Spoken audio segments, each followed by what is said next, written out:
Good evening. Welcome to the council meeting. First item will be to adopt the agenda.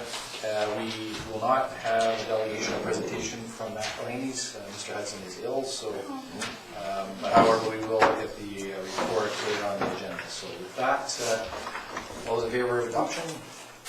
Opposed? Motion's carried. All right, so we'll move on to minutes of meetings. We have for approval the regular council meeting minutes of March 21st. Moved. Second. Approval, all those in favor? Motion's carried. And we have for receipt the minutes of the committee of the whole meeting held March 28th. Moved. Second. On receipt then, all those in favor? Motion's carried. Several recommendations. First, that the mobile lending program bylaws be forwarded to council for first, second, and third readings. Moved. Second. All those in favor? Opposed? Motion's carried. Second is the policy regarding managing privacy breach be approved. Moved. Second. Any discussion? All those in favor? Opposed? Motion's carried. And regarding the Highland Park concession agreements, authorization of renewal of lease agreements on the terms set out in the report. Moved. Second. Any discussion? All those in favor? Motion's carried. And Beckton Drive parking, that staff provide a report on where parking can be located on Beckton Drive between Knoll and Manhattan Corner based on a no-cost option. Moved. Second. Any further discussion this time? All those in favor? Any opposed? Motion's carried. The manager report is there for your receipts. Moved. Second. Receipt then, all those in favor? Any opposed? Motion's carried. Any questions arising under the manager report? All right, Councilor Zwick. Is there any update regarding the signage and wayfinding? The CEO hopefully can answer that. Our park superintendent will be meeting with a consultant regarding wayfinding next week, towards the end of next week. They've already shared some preliminary information. So we hope to have some information in place and ready for public distribution to coincide with our public open house capital projects that we do every year in May. Okay. So we are on track. That come to council before that? Or? Yes. Thank you. Anything further on the manager report? Seeing none. Moving on to bylaws. So for the Comox Parks use bylaw for second and third reading. Moved. Second. All those in favor? Any opposed? Motion's carried. And for the business regulation bylaw for second and third reading. Moved. Second. Any opposed? Motion's carried. Just for your reference, we have provided copies of those bylaws at these readings for any further comment from the BIA and the Solar Heritage Lodge Society. So, of course, that will come back to us for adoption on the 18th of April. So they do have some time to make any further comments if they wish. In looking at the mobile vending one, I'm wondering, I know we adjusted the map, Yep. but in further thinking about it, I'm wondering if we should incorporate some more flexibility into that, just simply because I'm thinking of the pickleball courts going in, and I know there's a vendor out there, but there may be times when they don't want to be open.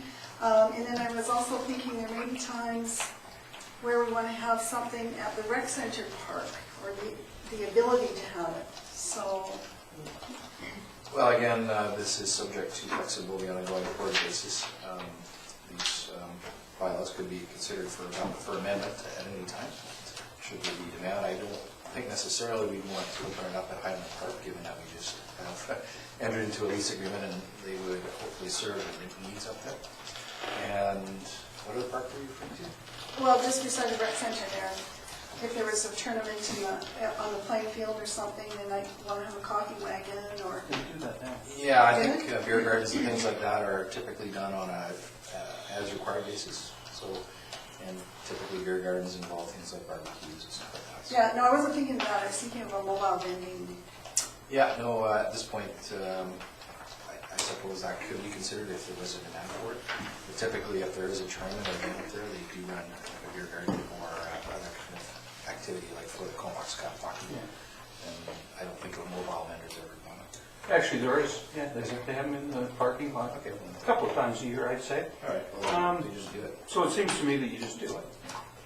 I think those festival tournament related ones are not what we're really driving at here. This is more sort of something that somebody wrote them for the summer months kind of thing. Like, for example, Nautical Days, there's lots of events down there that they're not necessarily bound by this policy. Yeah, I understand that. I was just thinking if it was Soccertron or something, they might want to have coffee and I guess if we whatnot get available. demand for that. Yeah. Typically what people do is show up with their Tim Hortons and their other things, so the demand is there. So what I'm hearing is the Councillor Swift's question then is that for something like the Comox Cup, if it was played at the rec center, there is the possibility for a venue. Yeah, and it's really not necessarily restricted by anything what we're doing here.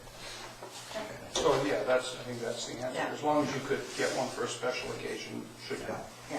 So that's what you're asking, Councillor Swift. Yeah, I just, rather than have to go back and amend it, I'm hoping to build it in initially so that, you're not creating delays.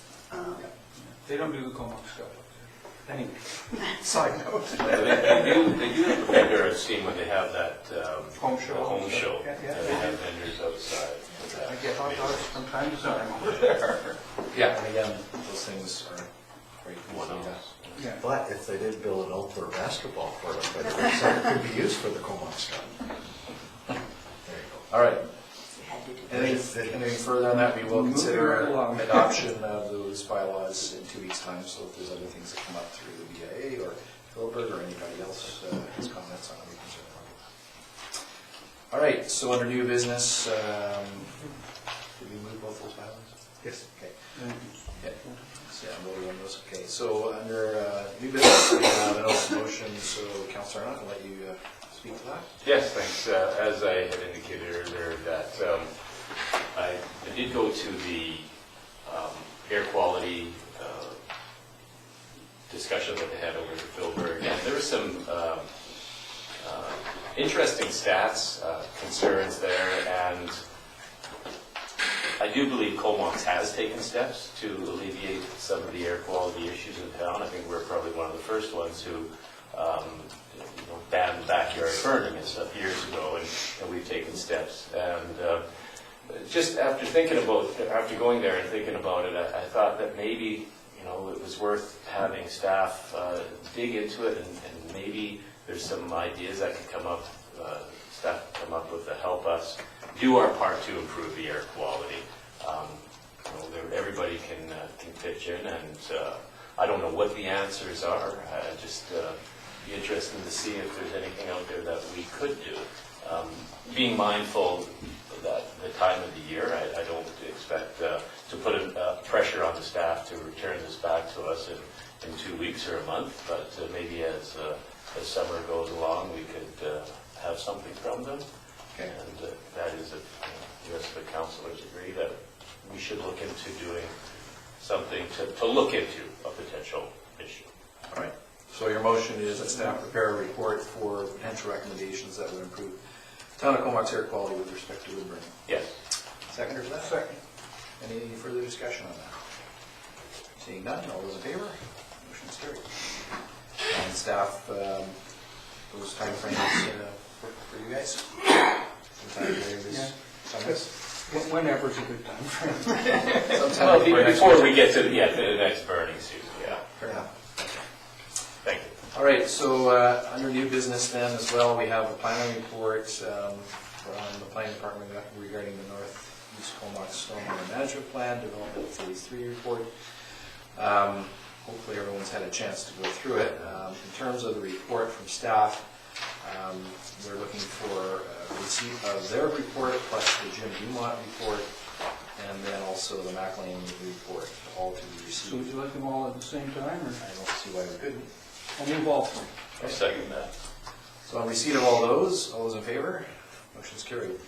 Now, staff have limited capacity here to answer questions regarding the McLean report and perhaps even the Dumont report in terms of questions, but certainly if questions are there, they can be taken down and if not answered this evening, get answers. Unfortunately, McLean's wasn't able to be here, and of course they are the ones that are spearheading this Yeah. plan. So, Councilor Arnold. Yeah, I did go through the report and it's very thorough, and sometimes I sounded like Charlie Brown's teacher there going, wow, wow, wow. It was very good though. The question I had to the CAO, in that I did notice that there were some areas where there's going to be tax differences and with the specialty type of construction that we'll have to do there, and there was a few mentions about increased bylaw enforcement. Would this area be subjected to, say, a higher percentage of tax than the rest of the town because of this extra type of enforcement and needs and having to train our public works people for this different type of public works? It will, part of our plan is to implement a local service area so that some of these fees would be applied through a special tax. Right. And at this stage, we haven't fully put that package together, but we are starting to work on what additional resources are going to be required and what charges would be applicable. Yeah. And those, again, would go, those would be put in advance, so anybody purchasing property Right. within that area should be fully aware of Right. those charges. Because we had a similar issue years ago with out by Lancaster. Lancaster, where some of the folks didn't realize that there was Correct. increases. Okay. Well, this would appear on their tax notice. Yeah, quality foods. Yeah. Yes, With a litmus sign. Yeah. Okay, thank you. As you can see in this planning report, there's a number of implementation bylaws required that would move forward in terms of subdivision development servicing, erosion and sediment control bylaws, stormwater control bylaw, and as mentioned, the local area service bylaws. So there's a fair amount of work that has to be undertaken by staff. And I assume that that's going to take some time. But I guess my question on process, and I think it's outlined in one of the reports, is that there's still a public process that ensues now. Can you speak to the timing for that? I'm not spearheading that part of it.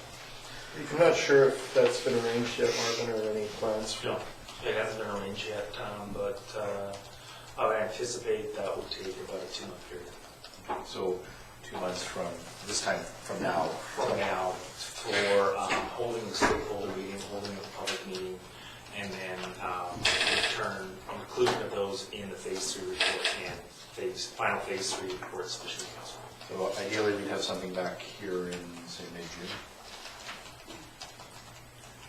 Yep. Okay. And at that point, then staff would start to do this other work. Sorry. Staff would then undertake some of this other work once that has happened. The intent would be, unless otherwise directed by council, just the receipt of this, Okay, you'd start now. we would start now. And do you have an idea of how long that process will take?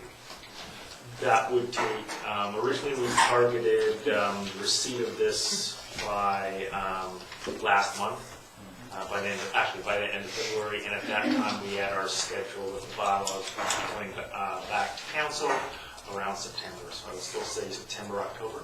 Okay. We should be having. Go ahead. So now that this process is nearing its completion or getting there, this has been an onerous thing for both the developers and the town and everybody involved. We're going to have more subdivisions coming that are going to be more like this. Is this work going to be able to be used in other areas so that we're not going to have to go through this entire process every time? Yes, we will use this as a template. We will switch it up and drive the process ourselves rather than have a consultant do it. But this is an important model that will lead that process for us. Thank you. Councilor Price. Yes, I had a number of questions, so maybe it would just be a case of jotting them down. Yeah, we'll see what the staff can answer, and if not, then I can certainly find the answers for you. Yes, so on the develop staff expertise in stormwater management to allow for review of detailed design, I just wondered how complex that was, because it's the sort of thing that you don't want to get it wrong, because it will be the impact on the lower land and flooding concerns. So I just wonder, is this something, is it a weekend course, or is it quite extensive training, and what level of... Ladder can speak to that, perhaps? The intent is we would have Jim Dumont, who's familiar intimately not only with his Northeast Comox Stormwater Management Plan, but in terms of how these different facilities have rolled out across Canada, that we would have him more or less guide us through the first phases of subdivision. So we'll be able to build up that expertise, not only in terms of reviewing the design drawings, but also in terms of reviewing the work that's actually done on site and how it performs. Great, so it'll be sort of a hands-on... Yes. Then. Guide us through. Good.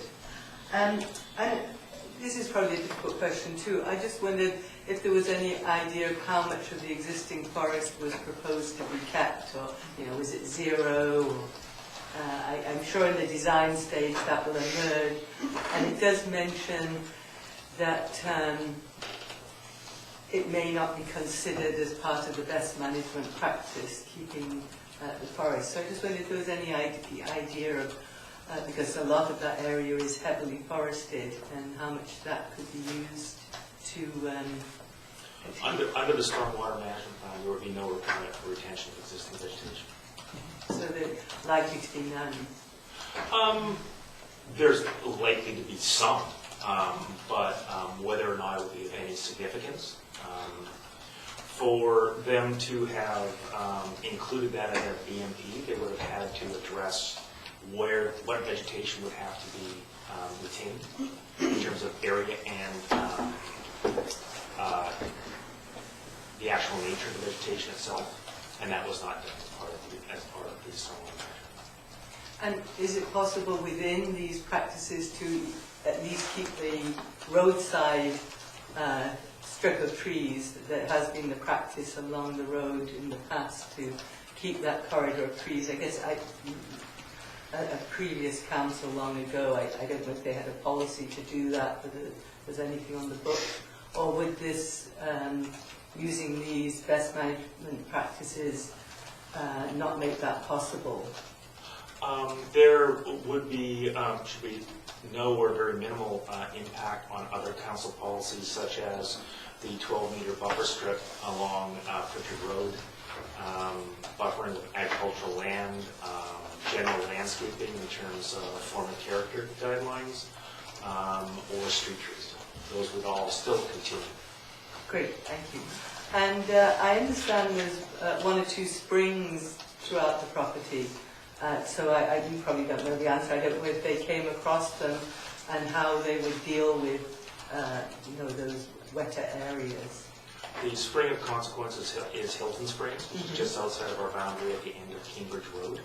And the Stormwater Management Plan sets the specific criteria to ensure that the water flow is not, it's a trapped aquifer, that is not reached so as to release the water, and that there would also still be enough infiltration or continuing infiltration through the ground into the aquifer to maintain that. So that was one of the design principles or the requirements of the report, to maintain water flows in Hilton Spring. It is a fish bearing or the creek coming out of it. I just, actually on the proposed development site, I understand there are one or two springs within the forest, so I was just curious, how do you deal with a spring when you're developing land? I guess we have ways to do it.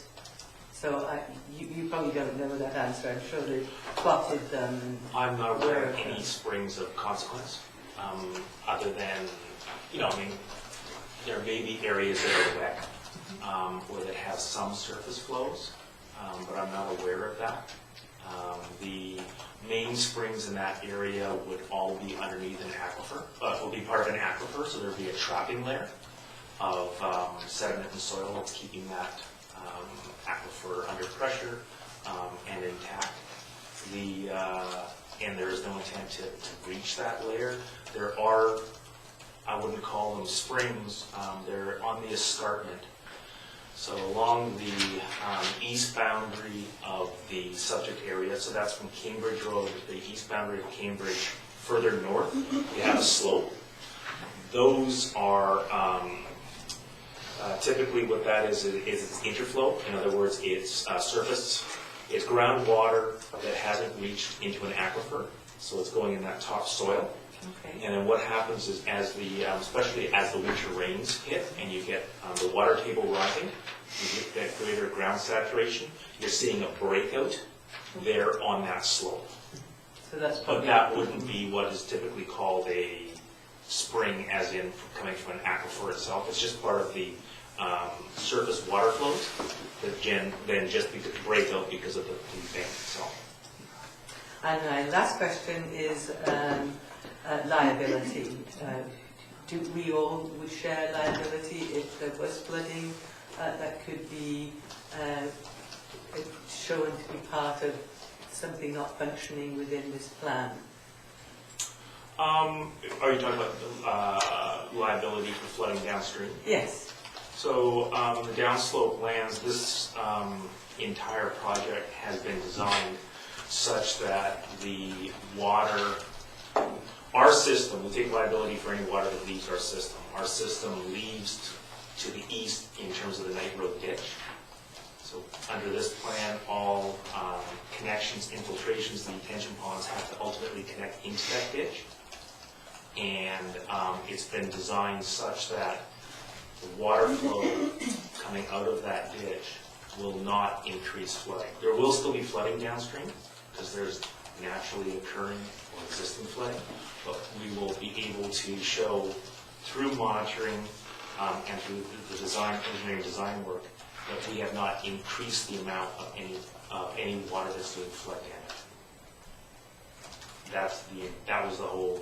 Yes, well, I know that's So in that certainly way- the intent, and in all likelihood is going to be the outcome, but one always has to, I mean, because there's measures in here that says how to control the people who live there to make sure that they don't damage the systems, because it's a much more engineered structure.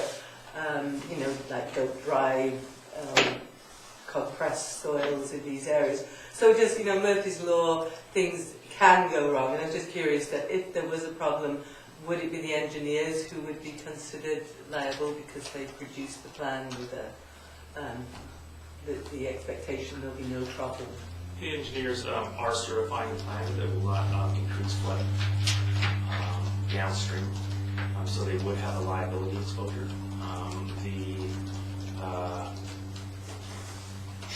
All drainage works have certain liability exposure. So municipalities, you operate a drainage system, as a municipality, you're liable for its discharge. It's discharging anywhere. So this isn't something new.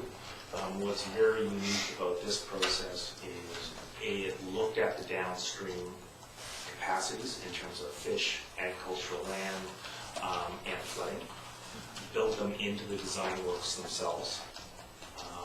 Then it also it has an adaptive management portion, so that and a monitoring portion. So the idea is not only do these works go in, but then we monitor rainfall events, we monitor the weather, we monitor our discharges.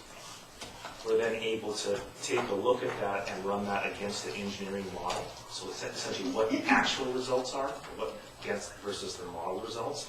So we can see if there's been some divergence and we have to tweak things. The systems themselves are actually built in to have a capacity to do two things. One is, for example, on the infiltration galleries, there's additional land set aside for expansion of the infiltration galleries.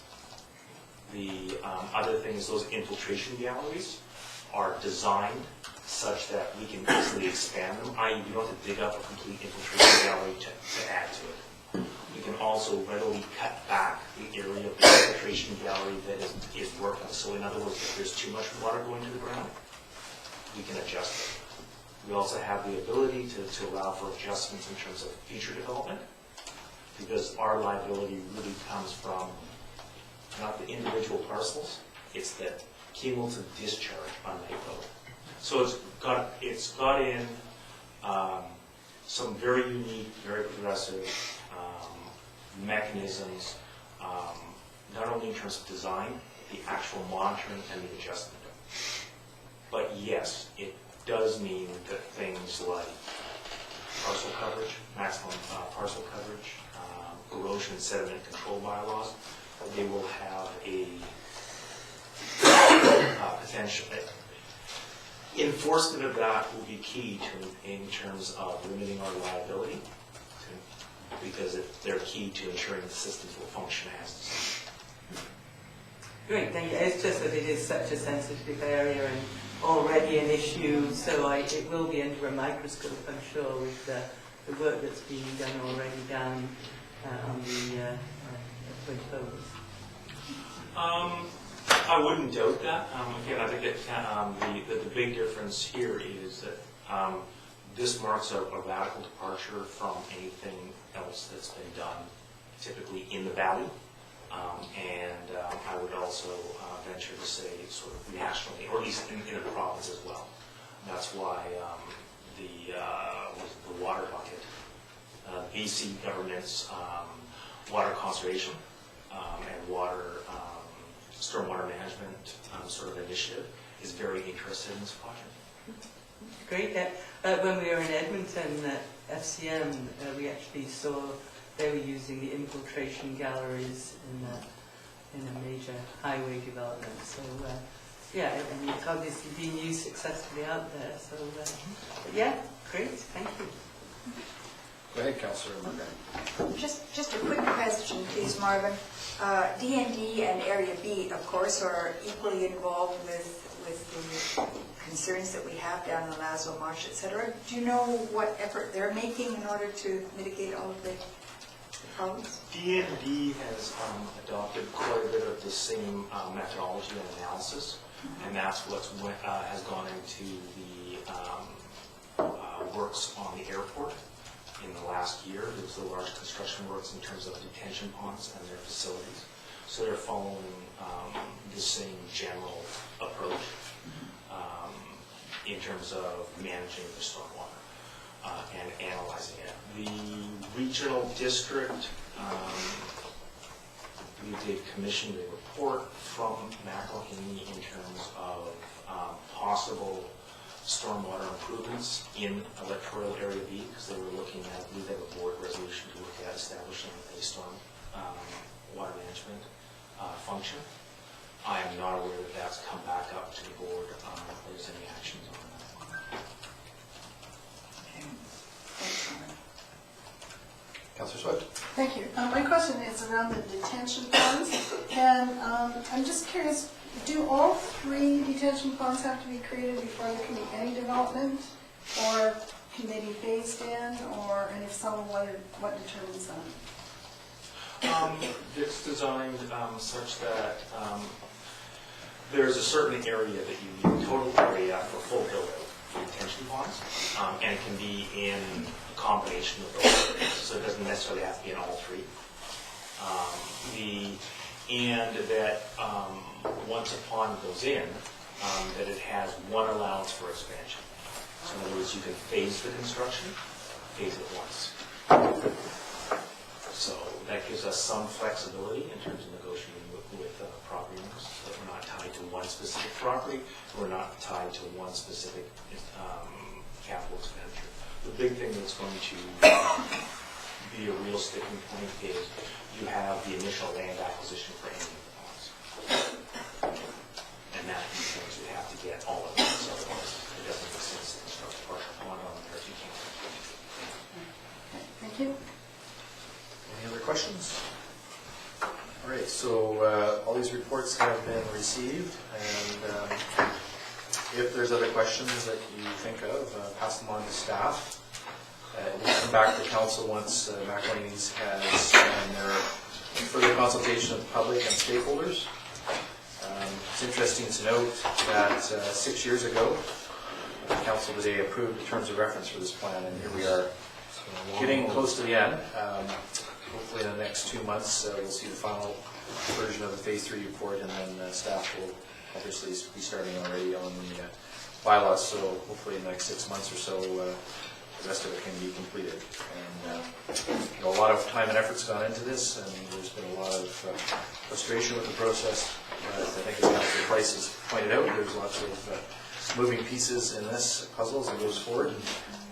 Hopefully, we'll have developed some good practices here and some good bylaws to allow development in Northeast Comox to proceed in an orderly fashion. So that's what we're working towards, and I know this council was pretty firm in its commitment of resources to staff to make sure this happened as one of our #1 priorities in our strat plan. So thank you, staff, for bringing this forward to us, and thank you, council, for your questions. So with that, we'll move on to, I think it's correspondence. And we just have the one item, I think, a letter of thanks from Barbara Martin, who had pointed out some of the graffiti issues at Shakesides and thanking us for the remedial work that was done there. Proceed. All in favor? Motion's carried. And see if there have been any other issues. It's quiet on that front. It's been quiet so far, yes. Okay. All right, so we'll move on to reports from members of council. We'll start with Councillor Rice. Yes, I attended the Comox Archives and Museum Society AGM in our Spinnaker building, and Dusty Dester was the topic. I also went to 2 regional district board meetings, and our budget was approved. There needed to be 2 in close proximity so that we could get through all the meetings and have it approved by the end of the month, which happened. And we approved items that were brought up previously that were under the committee of the whole. And I also was part of a CVRD Water Committee agenda review, and that's my report. Across the table to Councillor Swift. That's very short. I attended the Tilburg AGM, and I'm pleased to say they now have a full complement of board members there, 11 members. So that will inject a whole bunch of energy into the organization and a whole bunch of different skill sets, which is really welcome. And I attended the volunteer coffee today, and they were all very excited over their Easter and things.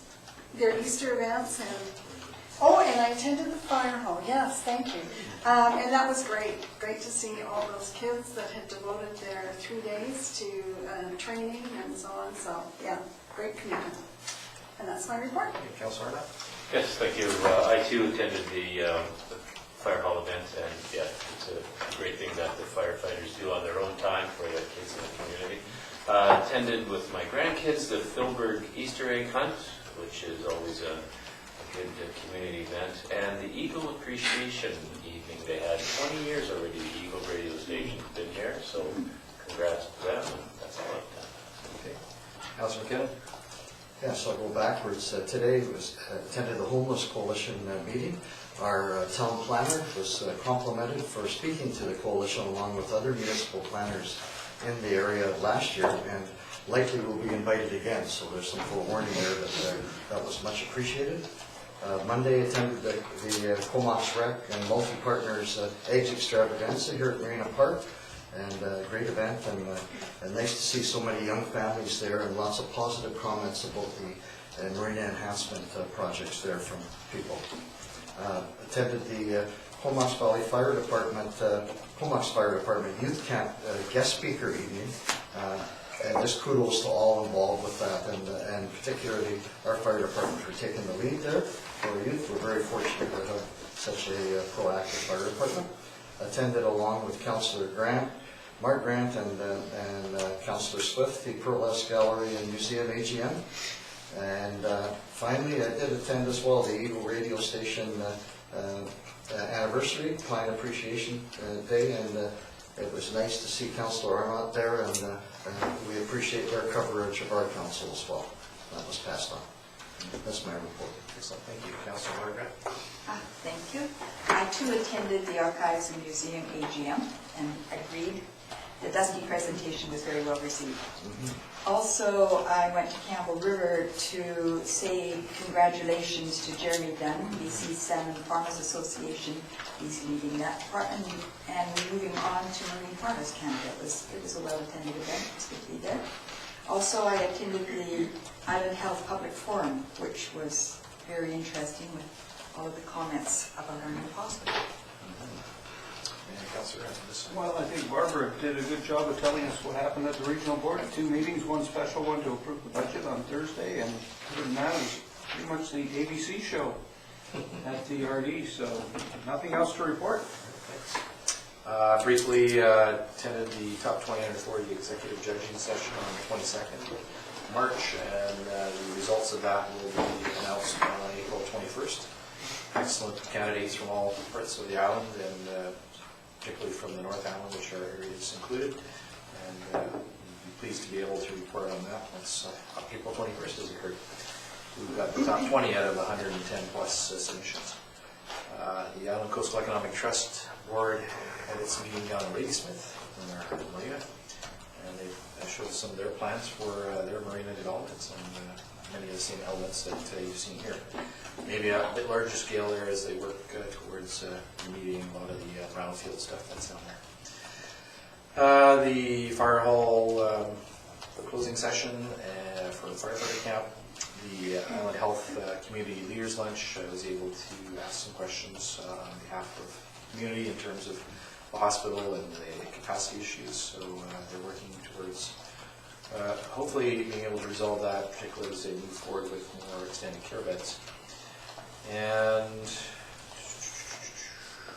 that's basically it. I would just point out that tomorrow night I'll be representing the town, and maybe there'll be other Rotarians from this table there at the celebration of Rotary with the Vice President of Rotary International. So looking forward to that event. And that's my report. And we'll see if there's any questions from the media, from the public. And so with that, a motion to adjourn. Move. Second. All in favor? Meeting adjourned.